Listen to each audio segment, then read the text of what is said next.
The realest shit I ever wrote. Hold on. This phone is connected to my old notes, so let's see what the realest shit I ever wrote was. Yeah, I'm sick. I don't even want to rap this. This was written in 2015. It says, I had to fucking glow. You motherfuckers should have known on how I plan these shows. Fuck boy want to talk shit, get his ass hit. Dump the whole clip on his damn click. Running through these diamonds, counting cheddar with my main bitch. That's the realest shit I ever wrote.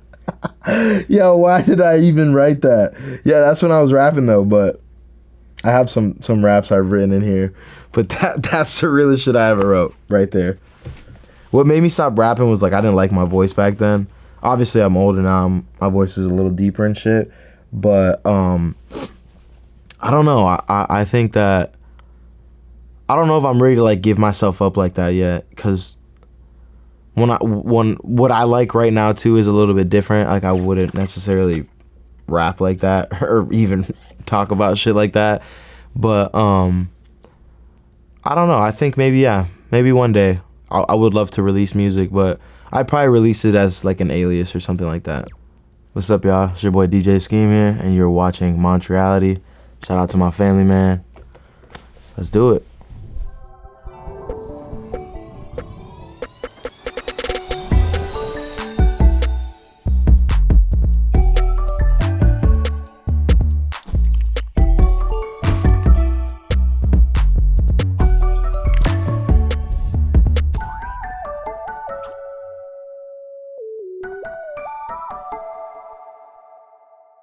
To be honest, like when I was growing up, I was kind of like a class clown, a little outspoken, you know. I was like always getting in trouble and shit, just like being a distraction in school. But I don't know, man. Like when I was 10 years old, I was like, I loved music, I loved sports. Like soccer was my like passion with music, and honestly, it's funny because you could even ask my mom about this, but like my mom will tell you, she'll be like, oh, when you were young, like all you would talk about was like, I'm gonna be famous, I'm gonna be somebody. Like that was literally always me. Like I think when I was 10 years old, what was I doing specifically? I was probably getting into dancing at that point. I think like I love Michael Jackson.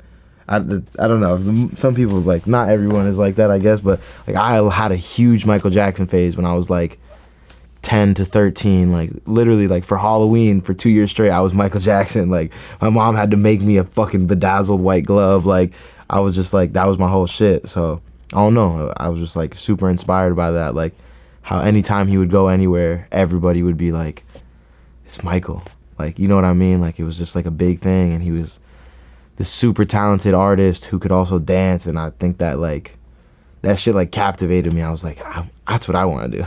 I want to be on a stage. So that was me when I was 10, man. I was just dancing and being a fucking menace at school and shit. So Scheming. Yeah, scheming. Literally scheming in school. I sold weed and shit. Like, I mean, I don't sell weed anymore, so I can say that now. I sold weed. But I did have 2 actual jobs, I guess you could say, but they were very short. So the first job, my first official job, was I held a sign on the street, like on a 4-way intersection, a Carvel ice cream sign, and I just flipped it all day. Like I'm not a good, like obviously I'm not a professional sign flipper, but I had to hold the sign, and like I got yelled at so much by my boss. It was literally the worst thing I ever did. I was so upset. I would literally do nothing. I had like a chair that I would bring out there. Sometimes I would sit down. I wasn't allowed to though. So I would like hide the chair behind the pole, and like my manager would drive by all the time and scream at me for like not holding the sign the right way. Like if traffic was coming this way, you had to hold the sign like that. And then if the traffic was going that way, I had to like turn over and hold the sign the other way. And he's such a dickhead. He would drive by all the time just to catch me slipping or like watch me sitting down. And bro, it was so bullshit though. I hated that job. It only lasted 2 weeks. I only worked on the weekends too because I was going to school. And then I got a job like maybe a month later at a PDQ, which is like a chicken spot out here. And man, that was shit too. It was so bad because I feel like I worked so much, and then after 2 weeks I got like this check and it was like $400, and I'm like, what the fuck am I supposed to do with this? I'm gonna buy an ounce of weed and then I have no money for like a week and a half. The real reason why I walked out was because we were supposed to go to LA, I think in like 5 days after the Super Bowl. So I already had it like planned to like get off work and shit. But they ended up trying me and I was like, you know what? Like I'm about to go to LA. And I think that was right when we did the No Jumper interview with X and Ski and Craig Zan and all the homies and shit. So I knew we were all going out there to do some shows. And in my head, I was just fed up and I was like, you know what? Shit, I ain't never coming back to this bitch. I'm out to LA. And I fucking left to LA and I ended up meeting my homie Fry out there. And I like lived with him for like a month and a half in LA and did nothing but like, it was me and my boy Wi-Fi. We were fucking selling features, doing little fucking underground shows out there with like 200 people. X was out there with Ski. We did that interview. Then they went to Portland, did that crazy little first show in Portland. Man, it was just crazy. It happened so fast. It was like I had a job, then I quit. Then it was like chase a dream. And I think I was like, I might have just turned 18 or might have still been 17 at that point. But yeah, man, that shit was just crazy. Fuck both those two places. Fuck Carvel and PDQ. I do heavily believe in like manifestation and like the law of attraction. I kind of learned that from Ja a little bit, and that's just kind of how he lived. And I don't know, like coming up around him, he was always like so sure of everything, and like he just believed in everything to the fullest. It was always like, yo, I'm gonna do this, and when I do it, like it's gonna make this happen. Then because this happened, something else is gonna happen. Like that was always his mindset. It was like believe that something will happen, start to do things, and like it will happen. And I think like at first, you don't really like believe in it until you see it.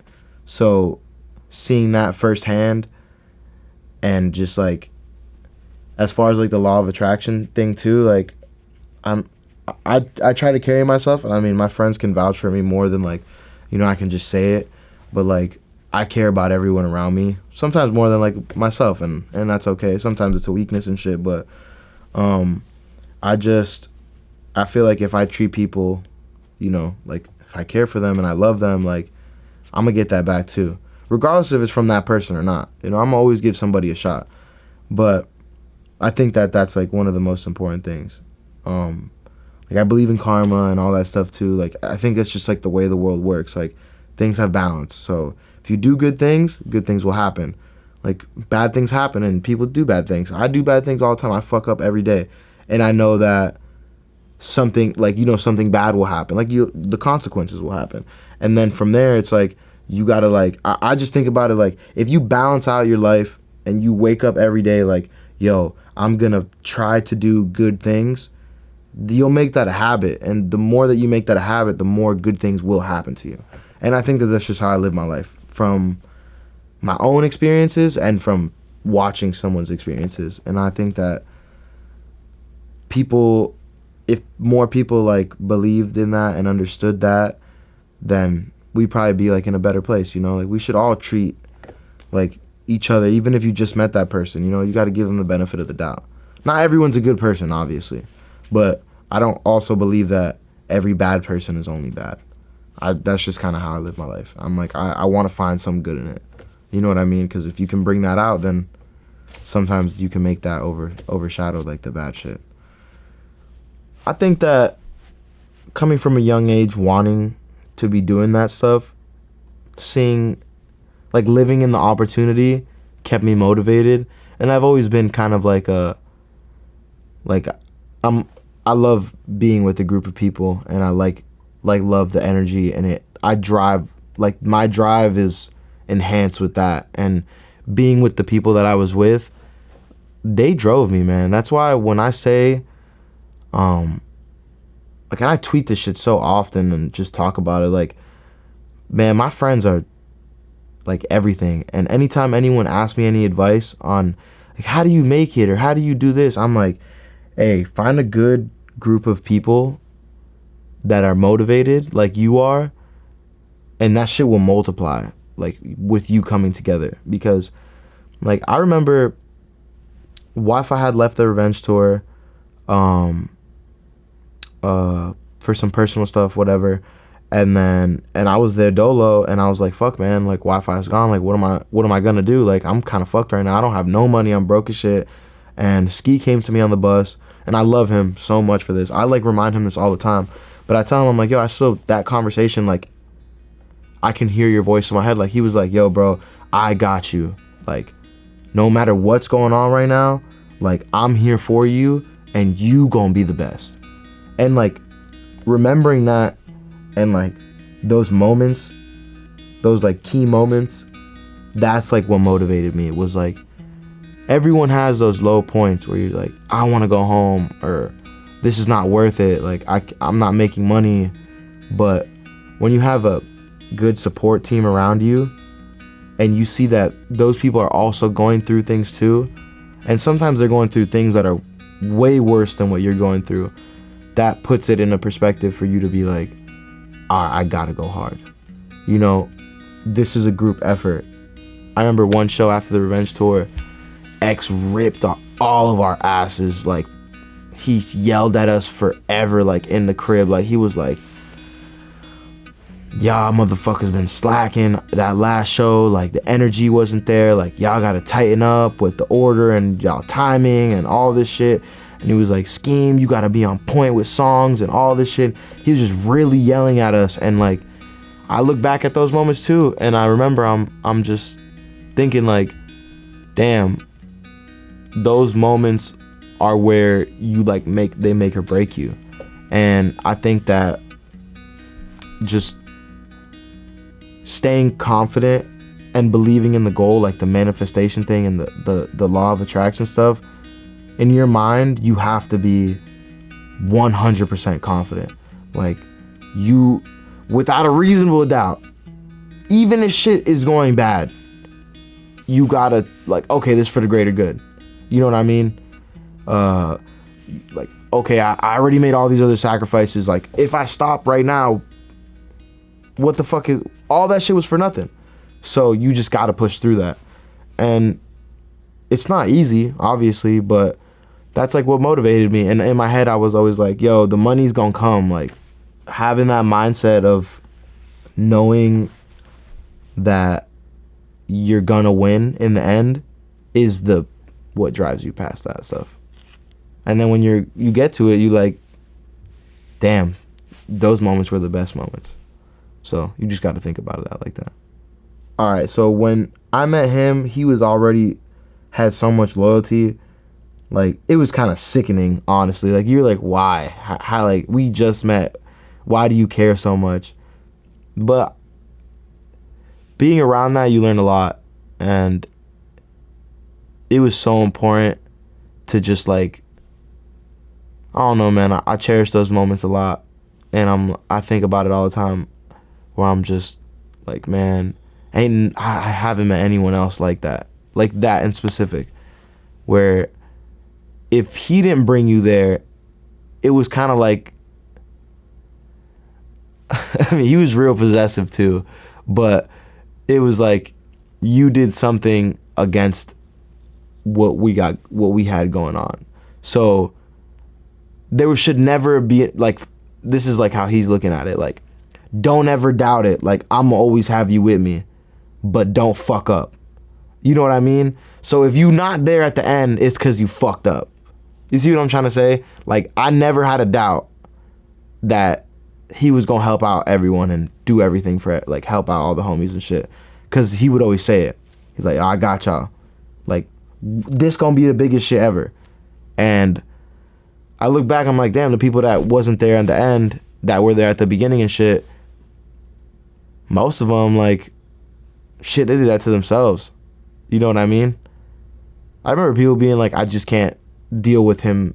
Like, I'm not gonna say any names in specific, but like some like local Miami rappers, whatever, that were like clicked up with us early on. I remember being at the crib with him in Orlando, and the guy being like, yo, I don't want to be part of Members Only anymore. And X was like, what? what do you mean? Like, that's not happening. And he's like, I don't want to be part of it anymore. And he like punched the lamp and like exploded the lamp, like punched straight through it. And he was like, don't ever come around us no more. You got me fucked up, like screaming at him. And, you know, obviously, like, yo, he had a lot going on. He was troubled, and like, you know, he had his own issues. But when you take into account and you like look at that situation, you're like, that's how hard he like loved his people. To where when someone was like, I don't want to be around you, he was like broken by it. And I think that having that much loyalty is absolutely insane.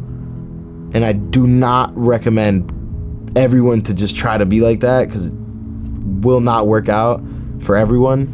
But for him, that was like his thing. It was like, I got you here with me. We're doing this together. And in the end, we walking off in the sunset all together. If you not there, it's because of something that happened. I'm like, all right, I feel that. But yeah, I don't know. It was crazy. A lot of passion. A lot of passion there. It's kind of crazy to me because I remember like the shit he would say, even when we were just talking, and looking back on it, I'm like, so I'm like, yeah, he gotta be a special person. The way I look at it, I'm like, I don't know if he's sent from God or if it was just something that happened, but he was so right about everything. And it was like, it was just scary, kind of, to the point where I'd be like, but he knew. He knew. And I don't think I'll say it again, I've never met someone who was so sure and like so aware of what's happening, like emotionally around him and physically. Like, he was aware of everything. And it's a little scary sometimes when I think about it, but I'm like, whatever divine, if it was divine or whatever it was, but some things you just can't explain. And he was for so special. Being around it and having to have been blessed to be so close in the situation, there's things where I'm just like, I still can't explain.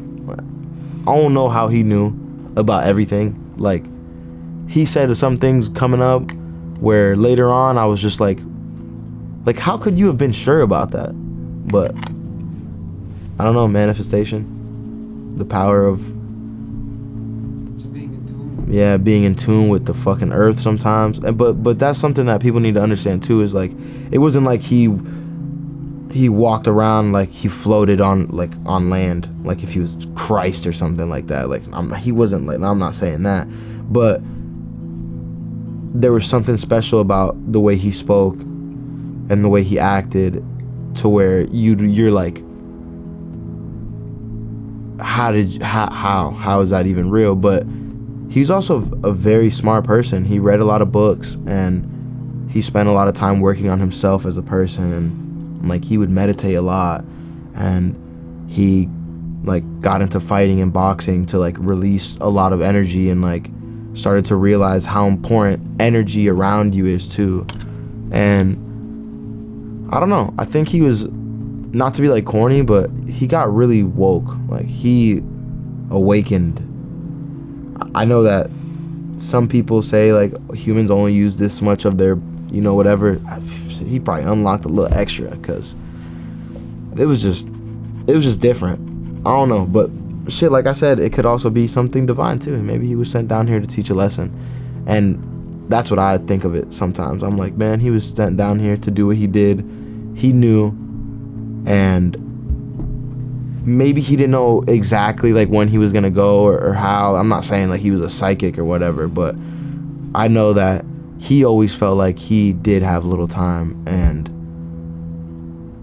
I don't know, I kind of hated that, because obviously I never wanted him to go, but him going changed me like as a human, and a lot of people around us, and people that weren't even around us. So it's a blessing. and kind of a curse a little bit having to be so close to it, but it's a beautiful story, man. I could watch the movie 100,000 times. Shit, I hope they make a movie and all that stuff, because fuck, man, it's like not even real sometimes when I think about it. But yeah. So what are psychedelics like for me, I guess? Man, so I had a homie named Mitch, and rest in peace to my homie Mitch.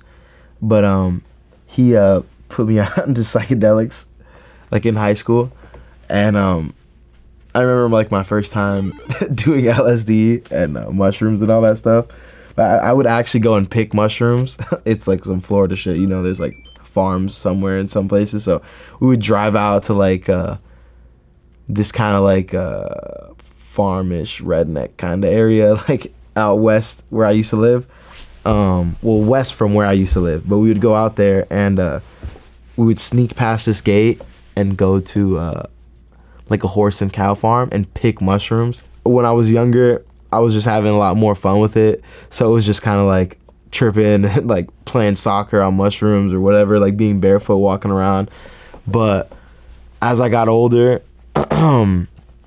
they kind of like helped me get through things. I remember after Jose passed away, I was doing acid, not like frequently, obviously, because it's not good for you, but when I could, I guess I usually like to take like breaks in between it. I haven't done a psychedelic in months now. Shit, probably getting close to half a year, maybe more. Shit, I don't even know. But it like helped me cope with it. I like got to release a lot, and I think that that's important. And you could just find out things about yourself, because there's things that you don't want to think about that are in the back of your mind.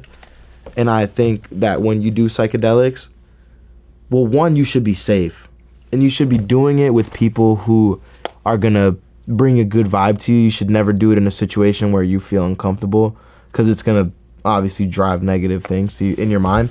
But now when I do psychedelics, I go into it with the idea of a thought that I would really like to think about at some point. And when I do, sometimes it's tough, man. Like, I battle a lot of demons on mushrooms. I have before, like my own demons, and on acid too.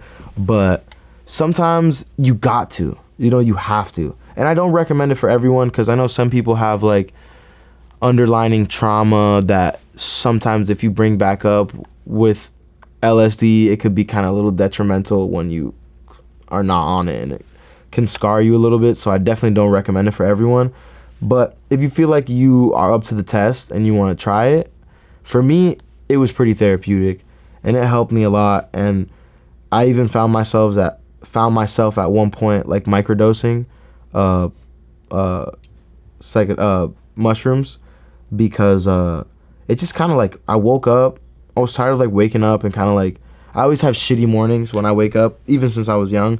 So I was like, you know what? Let me start to wake up and take like a little mushroom gummy, like a little, like a 0.2 or 0.3 or whatever.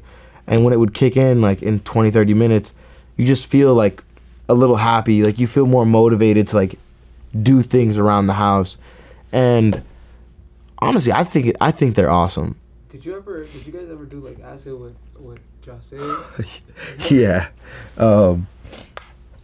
There's like this video of him, like a viral video of him like in a hotel room, and he's like, like screaming, shirtless, with his like little dreads. And we were actually on LSD that day. Crazy story, but these porn stars were at the show, and then after the show, they were hanging out with us, and they just gave Ja like what is that? Like the gum containers, like the ones that have the lid on the top, like the circle ones. But they were like cubes, like sugar cubes, kind of. Like they were basically gum, but it was acid, and it was filled up to the brim. And she was just like, so we just took hella acid, and like for the next couple shows, it was like he would be on acid on stage. Like not many people know that, but He was so funny in Seattle. I remember it was such a sick show, and he like passed out at the end, kind of, and like he like fell to the ground out of exhaustion. But I remember when we pulled up, he had taken it, and he was like, "Bro, this shit finna be crazy." Like he had been taking it a lot at this point, like consecutively throughout like a couple days. So it was like bad. You feel me? Not like bad, but like he was just really turned up. So, and he was barely sleeping too. So, what's it called? We're in Seattle, and he was like, I forgot what song we were playing, but he came to me on the DJ booth. He's like, his pupils are huge, and he's like, I can see the energy in here. I can see the demons in the crowd too. He's like, I can see their eyes. He's like, I forgot what he said after that, but he was like, watch this. And then we played, I think it might have been like Take a Step Back or something like that. And obviously, you know, that's like super high energy song.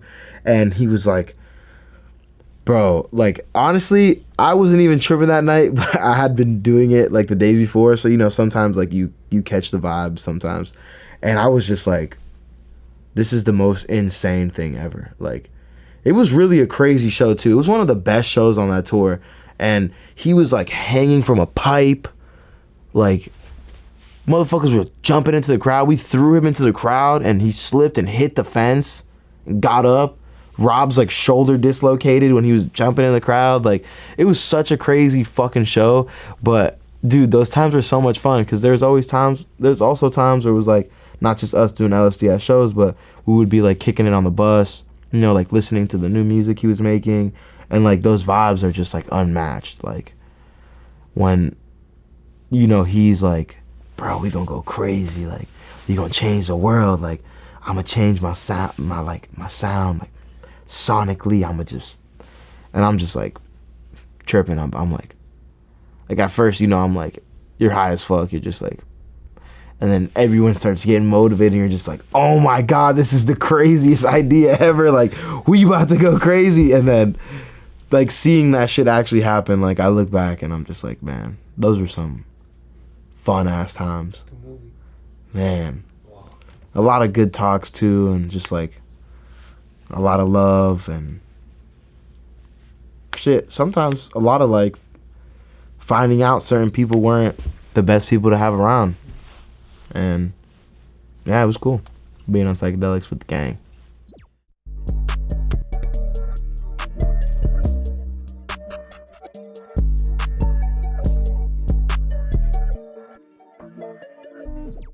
What is the most romantic thing I've ever done for my girl? That's a great question. I can't lie, and I'll be honest, because I'm not gonna be like, yo, I'm the most romantic person, and I think that that's something that I try to work on so much. And I do love her though, with my whole life. You know, she's everything. I suck at romance, like I do, but the most romantic thing is what I'm doing right now, which is getting a house. So I think that, like, for me, that's like a really big thing, and I know how important, like, not to get too personal into like her life and all that stuff, but I know how important it is to have like a home, and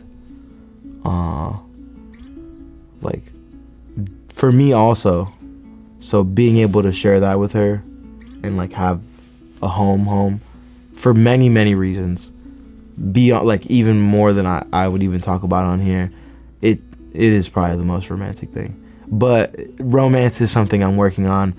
I feel like I sometimes have the flaw of being so involved in what I have going on that sometimes I suck at the surprises and the romance and stuff like that. But like, there's so much love there, and like I have a lot of love, and I do other things, like special things like that. But romance in specific, man, I suck at it. But she's definitely way better than me at it. But, you know, I'm learning. I'm getting better at stuff like that. And you guys are a team, right? Oh, yeah, we a big team. Yeah. Like, even beyond all the, like, love and stuff like that, I think having someone like that with you who rides for you and also sees the goal, and you see their goals too, and they don't even necessarily always have to be in the same space or whatever, but I'm lucky to have that, because without that, I don't have a lot of like organization, and I don't have a lot of like, my feet aren't always on the ground, and that's something that does keep me here, because there's points where a lot of shit happens, a lot of good shit, and sometimes your mind will be in a million other places, but when you have someone like that loves you and helps you keep your feet on the ground, this shit's just like so important. And she helps me with everything, like business, life, finances, you name it.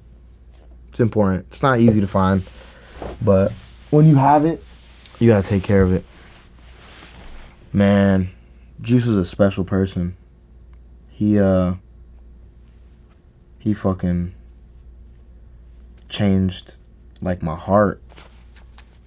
Like, I think for Ja, it was like, obviously he changed my heart too, but like he changed my mind. And then Juice, Jared, he like changed my heart. I never thought that I would get close to someone like that fast, but man, he was just a special human. He was like the most human person I think that I've ever met, and I'd never experienced like love like that, in the sense where it was just like love, like real love, like undeniable, like caring, like real I care about you love. And I think that shit is so important to hold on to, and I do like dearly. But he was just a kid, man, and I'm a kid too. I'm still a kid. So being able to like go on tour with someone is super crazy in itself too.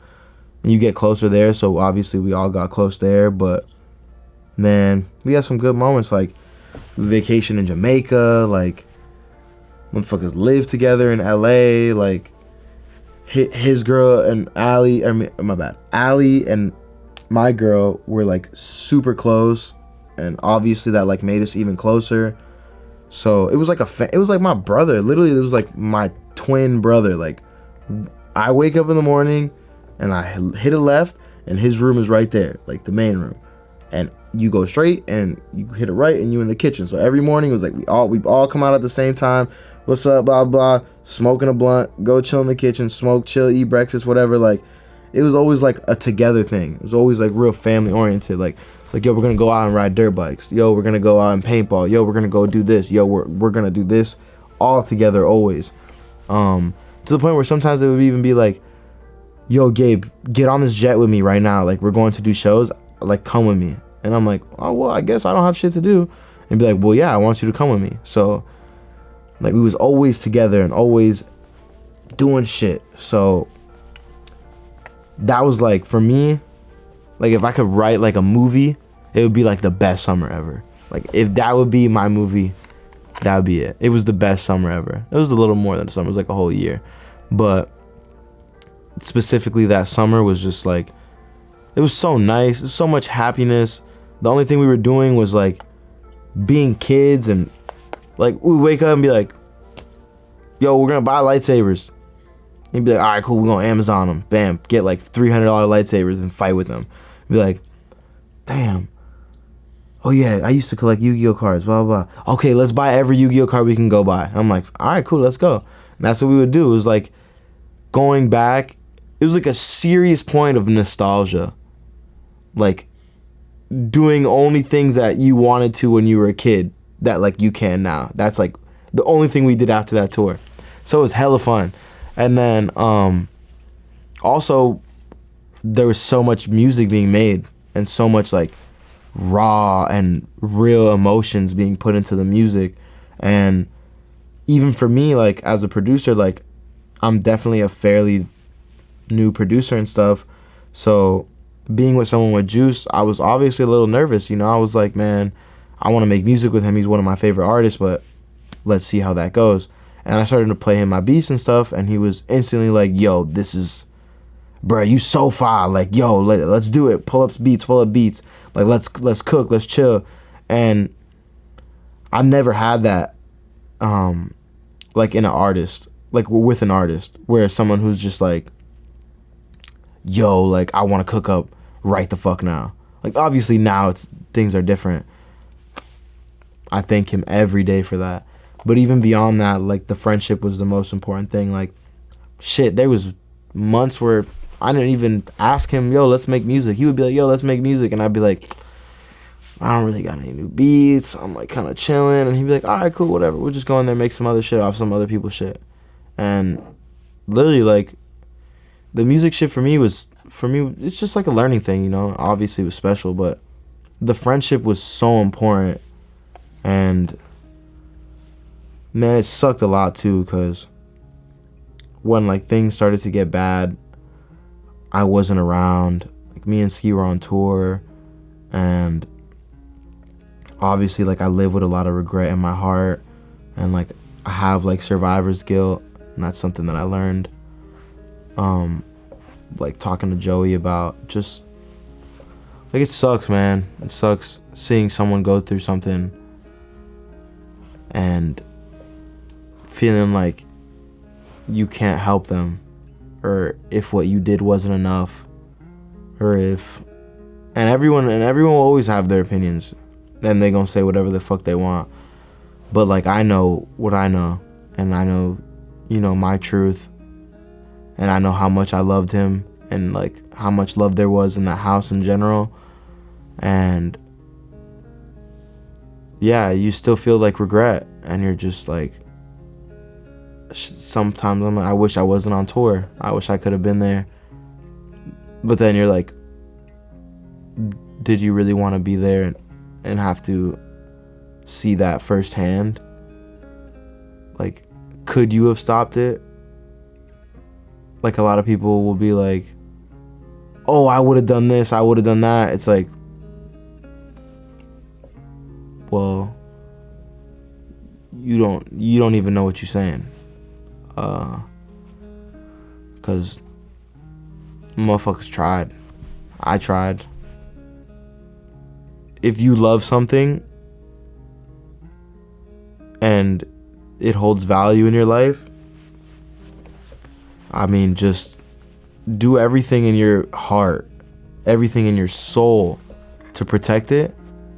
But if it does go,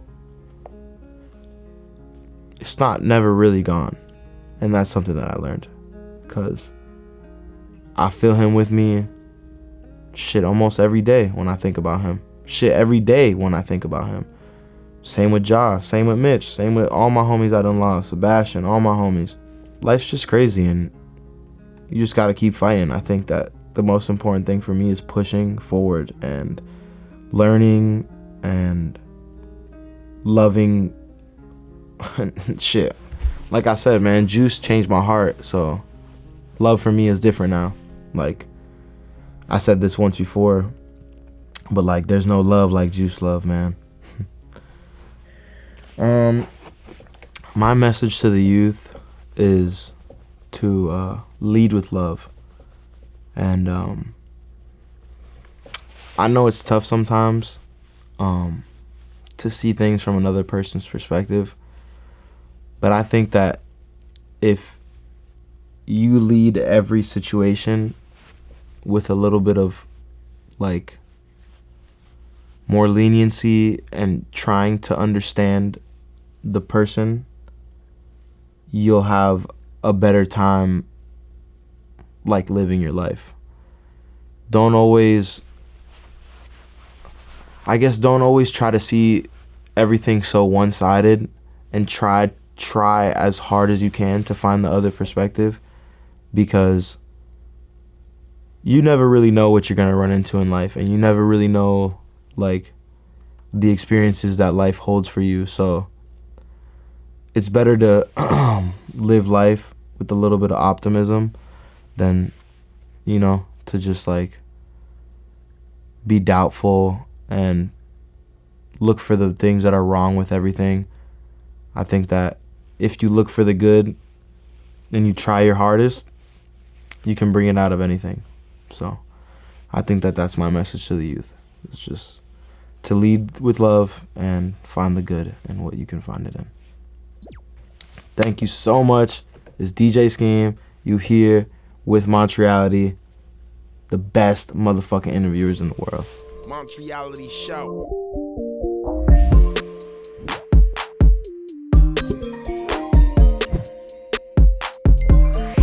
Say X used to live his life according to a master key. There's something called a master key in life, right? And I just started researching and learning about it. And I feel like X fucked with me so hard because I live my life, how I work and how my brain works is like off of the rules.